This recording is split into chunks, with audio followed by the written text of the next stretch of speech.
इंशाल्लाह। तो दोस्तों आज हम सहान सर के इंटरव्यू का एक बहुत खूबसूरत पार्ट आपके साथ शेयर करने वाले हैं, जो कि बहुत ज्यादा मोटिवेशनल होने वाला है और सीखने लायक इस इंटरव्यू में बहुत सी चीजें मिलने वाली हैं। बस स्टार्ट करने से पहले हमारे चैनल को सब्सक्राइब करें, वीडियो को लाइक करें, शेयर करें। चलिए start the video. Toughest exam है इंडिया का यूपीएससी। उसकी 2.5 लाख की फीस को हम 7,500 में कर दिए और सेम। बहुत बढ़िया, वेरी गुड। और इंडिया के सबसे बेस्ट टीचर के साथ जो भी हैं वो अपने सब्जेक्ट में उससे बेस्ट इंडिया में कोई नहीं। और इतना के बावजूद ऐसे हम लोग को लगता होगा 7,500 बहुत कम है। एक लड़की ने कहा कि सर शाम वाले बैच को ना मॉर्निंग में कर दीजिए। हम कहे बाबू तो इतना सबके इंडिविजुअल से तो बैच ट्रांसफर नहीं, तो क्या प्रॉब्लम है?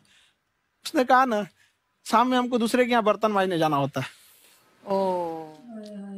तो हम लोग को लगता है कि जितना ये तकलीफ इससे कई गुना जाते हैं। और कई बार तो ऐसा लगता है कि वो भी ना ले। एक लड़का बेचारा नदी से बालू निकालता था और वो बालू को भरता था, फिर नाव बालू को किनारे लेके बेचती थी और वो बालू भरता था, उससे मेरी फीस ले आया। हमारा हाथ कांप गया, हम कैसे फीस ले लेंगे यहाँ पर। बहुत बढ़िया। उसी दिन हमने ये प्रण लिया था कि भारत का कोई भी बच्चा उसके सफलता में पैसा उसकी बाधा नहीं बनेगी, चाहे उसको जितना भी पढ़ना रहे। आपका क्या बात। और अर्चना जी मैं इनके बारे में एक बात, खान सर आपके बारे में मैं एक बात कहना चाहता हूँ। इनका जो स्टार्टअप है ये बूटस्ट्रैप्ड है। अच्छा, मैं साधारण भाषा में बता देता हूँ, ये सेल्फ फंडेड है। इन्होंने अभी तक किसी और से पैसा नहीं लिया है। ये इन्वेस्टर के पैसे से नहीं, इन्होंने खुद इसको बिल्ड किया है। और बल्कि इतना स्ट्रॉन्ग स्टार्टअप है ये कि मैं कहूंगा कि अगर इन्वेस्टर्स को इन्वेस्ट करना हो तो मैं इंडोर्स करता हूँ ऐसे स्टार्टअप्स को। यही सब चीजों को देखते हुए कई लोगों ने धमकी भी दिया था वहां पर। अच्छा। और उसके बाद बम चला दिए और 7-8 बम चला दिए और कुछ ब्लास्ट हुआ। एक बेचारा नया लड़का आया था एडमिशन लेने के लिए, उसकी स्कूटी उड़ा दिया। वो आया था कहा कि सर हम तो पढ़ने आए थे, हमारा स्कूटी उड़ गया। हमारी ऑफिस उड़ा दिए सब। एक तो पास में आके गिरा और नहीं फटा वो।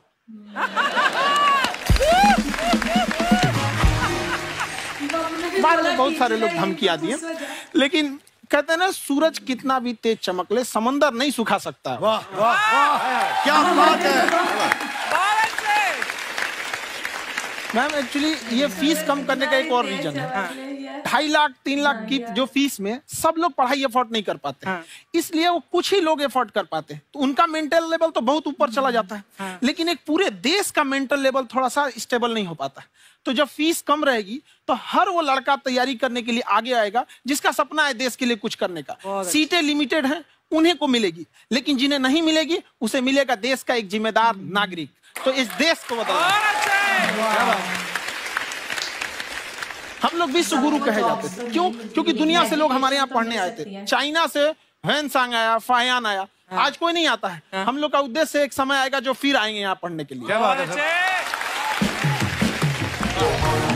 पर आप देखो अर्चना जी, सबसे ज्यादा IPS IAS बिहार से निकलते हैं। आप देखो पढ़ाई लिखाई में पॉलिटिशियन बहुत बड़े बड़े निकले हैं। तो ऐसा नहीं है, हर जगह ऑप्शन भी नहीं है वहाँ पे। इंडस्ट्री नहीं है, खेती करेगा तो कोई खास वो नहीं रहे। ऑप्शन भी नहीं है, सही बात है। बिहार की मिट्टी में एक चीज है, जिद तो बहुत जबरदस्त है। कुछ भी नहीं रहेगा तो सब कुछ पाने का उसको जिद रहेगा, करके भी दिखा देगा। वहाँ पे कर देंगे हम आपको। विवेक सर आपके बारे में हमने सुना एक बार आप संन्यास लेने चले गए थे। कौन वापस लेके आया आपको? फिर कहाँ तक पहुंच गए थे आप? नहीं, मैं MBA की पढ़ाई के बाद मैं ये सोचा था कि अपना जीवन भगवान की सेवा में समर्पित कर दूं। अच्छा। बहुत साल मैं वृंदावन में रहा था और गुरुकुल में रहा था। और वहाँ सेवा करना बहुत अच्छी शिक्षा मिली। मैं बोलता हूँ मेरी असली MBA वही थी, मोस्ट ब्यूटीफुल एसोसिएशन। और मैं वहाँ भगवत गीता पढ़ी, जहाँ मुझे गीता से लगाव हुआ। तो मेरे गुरुजी का आदेश था कि आप भगवत गीता को बिजनेस मैनेजमेंट के साथ जोड़ के देश दुनिया में बताओ। मेरे को लगा बड़ा मुश्किल काम है। तो मैंने बाद में देखा कि डॉक्टर स्टीफन कॉवी, जिनकी किताब है 7 habits of highly effective people, आप सबने पढ़ी होगी। उन्होंने बोला मैंने 7 हैबिट भगवत गीता से लिए। और हमारे देश के लोग ऐसे हैं जो मेरी किताब पढ़ते हैं, जो कि 3.5 मिलियन कॉपीज बिक चुकी हैं, और भारत में भगवत गीता नहीं पढ़ते। तो मुझे लगा कि मैं गीता विद मैनेजमेंट के ऊपर आकर के बातचीत करूं। मुझे लगा बहुत कठिन होगा, पर मेरे गुरुजी का आदेश था कि कठिनाई आपको तभी तक दिखेगी जब कठिनाई को देखोगे। तो एक छोटा उन्होंने मुझे बताया, पूछा कि इस कमरे में लाल रंग कितनी जगह है, देखो आप भी एक बार जरा देख के बताओ। 7-8 जगह लाल रंग दिख रहा है यहाँ पे आपको? 1 2, वो लाल रंग टी शर्ट पे 3, 4, 5, ये लाल हो गया 6, उधर लाल हो गया 7, एप्पल लाल, बिल्कुल ठीक 7। पर जब आप लाल रंग ढूंढ रहे थे तो क्या आपको हरा रंग दिख रहा था? Yes no? नहीं। जब आप लाल रंग ढूंढ रहे थे तो क्या आपको काला रंग दिख रहा था? Yes no? फोकस रेड पे जिंदगी भी ऐसी है, जो ढूंढोगे वही मिलेगा, बाकी कुछ नहीं मिलेगा। तो उन्होंने कहा कि आप इसी सोल्यूशन पे फोकस करो और गीता के मैसेज को पहुंचाओ। तो मैं बिजनेस मैनेजमेंट के प्रोग्राम्स कॉर्पोरेट्स में करने शुरू किए, क्योंकि गीता पहला मोटिवेशनल सेमिनार जो पृथ्वी के इतिहास में कपिल जी हुआ, वो कृष्ण ने दिया था। पहले मोटिवेशनल स्पीकर इस पृथ्वी के इतिहास के कृष्ण थे, जिन्होंने अर्जुन को रणभूमि में मोटिवेट किया था। बड़ी पेशेंस कृष्ण ने अपने लीडरशिप क्वालिटी से दिखाई, वो मुझसे मुझे बड़ा इंस्पायर किया, वो चर्चा ने इंस्पायर किया, और डिस्कशन ने इंस्पायर किया। तो उस डिस्कशन को मैं आज भी लेके चलता हूं अपने साथ। कहाँ सर, हमने सुना है आप 5 स्टार में रुके थे कल और नीचे जाके वड़ा पाव खाने गए आप रेहड़ी पे।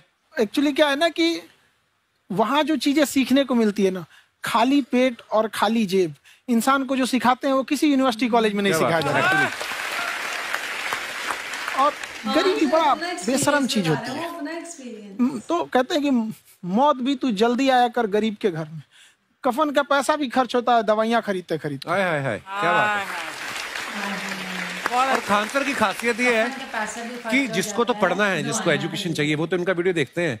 लेकिन वैसे भी कई लोग, जैसे अर्चना जी बात करी थी, कहती मैंने जब देखना शुरू किया तो मैंने बैक टू बैक इतने सारे वीडियोस देखे, क्योंकि आपका जो तरीका जो बोलने में, एक तो इनकी जो टोन है पढ़ाने में, और साथ साथ में जो ह्यूमर आता रहता है, तो उसकी वजह से और भी इंटरेस्टिंग हो जाते हैं आपके वीडियो। शुरुआत में हम लोग जब स्टूडेंट लाइफ में थे, या हम कई स्टूडेंट को भी देखते हैं, वो बेचारे जब थक जाते हैं तो आपका शो देखने लगते हैं। तो शुरू में हमको लगता था जब कि अरे यार हमारी पढ़ाई उसके लिए है, लेकिन पढ़ाई में थक जाता है, शो देख के नहीं थक जाता है। तो हमने सोचा दोनों को मिक्स कर देते हैं। तो हमने उसको, और आज आपको पता नहीं हमने भी यही किया है। मिक्स कर दे। हमारे एजुकेशन सिस्टम में 2 कमी है, एक एजुकेशन की, दूसरा सिस्टम की। आप पटना से हैं ना? हमें भी पटना पसंद है। बस कोई पटाने वाला चाहिए। नहीं, मजाक नहीं कर रहा है। आपका जो चैनल है, हम दिन में 10 बार आपके चैनल को सब्सक्राइब करते हैं। अरे हाँ, और बेल आइकन तो हम इतना जोर से दबाते हैं कि बाकी यूट्यूब वाले बाहर निकल के देखते हैं कि ये कौन है जिसने इनका चैनल इतना जोर से दबा दिया बेल आइकन। बुढ़े तो ये शर्म नहीं आती है, आते ही फ्लर्ट शुरू कर दिया ना तूने। तो जाते हुए करते हैं क्या? विवेक जी नमस्ते। आपसे काम था छोटा सा, कर देंगे आप? ये क्यों करेंगे? नहीं, गुरुजी हमेशा अपने वीडियो में कहते हैं कि विवेक से काम लो, विवेक से काम लो। विवेक मतलब दिमाग से काम लो आप। हाँ, तो विवेक जी अपने दिमाग से ही काम लेंगे। बहुत दिमाग है उनके पास। ये देखिए, जो आदमी, आप हमें बताइए, जो आदमी बिना फिल्म किए कपिल शर्मा शो में आ गया, कितना दिमाग होगा उसके पास? लेकिन एक बात है जिसकी वजह से हम आप तीनों से नाराज हैं। क्यों? क्या बात?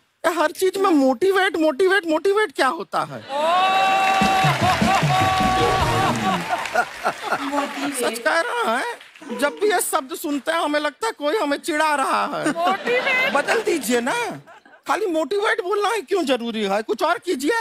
रोटी वेट, छोटी वेट, पतली वेट, कुछ भी बोलिए, मोटिवेट हटाइए। तो गुड़िया तू भी एक्सरसाइज किया कर ना, देख डॉक्टर साहब ने कितना वजन कम किया है, तू भी कर ले। ठीक है, फिर मोटिवेट से ही चला लेंगे। लेकिन मोटिवेशन कोई बुरा बात नहीं है।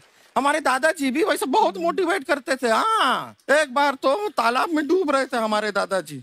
हमारे पास रस्सी भी था, ट्यूब भी था, फिर भी हम अपने दादाजी को बचा नहीं पाए। क्यों? क्योंकि हमने उनकी ओर तिनका फेंका ना, वही कहते थे डूबते को तिनका का सहारा काफी। नहीं लगा सहारा, दादाजी बुड़बुड़ बुड़बुड़ बुड़बुड़। गुड़िया तो क्या करने आई इधर? अरे हाँ, हम क्या करने आए हैं पूछना था सर खान सर। ये जो हमारा एक चाचा का लड़का है, उसको क्या है, थोड़ा पढ़ाई में प्रॉब्लम हो रहा है, तो 12वीं का पढ़ाई आप उसको अच्छी तरह करवा के 12वीं पास करवा देंगे आप? करवा देंगे, वेरी गुड, बात कर लेते हैं। हाँ, राम सरोवर, देखो हमारा बात हो गया है। ये 10वीं जो तुमसे नहीं दिया जा रहा है वो नहीं देना है।